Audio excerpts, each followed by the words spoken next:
আমি ফেরাউনের সাথে কথাও বলেছি অনেকক্ষণ। বিশ্বাস হয় না? এক পেশে কথা আর কি, এক পেশে কথা হয় না অনেক সময়। মাঝে মাঝে আল্লাহরে বলি না, আল্লাহ রে এত কষ্টে আছে তুমি দেখো না। তো এটা হচ্ছে এক পেশে কথা, উনি তো বলতেছেন আমি কই খালি।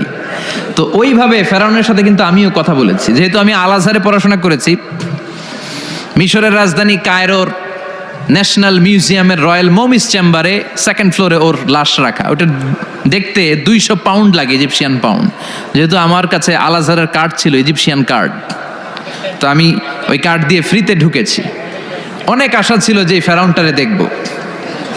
ওই বিশাল রয়্যাল মমিস চেম্বারের ভিতরে ঢুকলাম, ঢুইকেই দেখি ফেরাউন শুয়ে রয়েছে। যাই বললাম, হেই ফেরাউন, হোয়াটস আপ ম্যান, কেমন আছো তুমি? অনেক জ্বালাইছো আমার নবী মুসারে, তোর এত বড় কলিজা বুকের পাটা হলো কি করে তুই আমার নবী মুসাকে ধমক দিয়েছিস?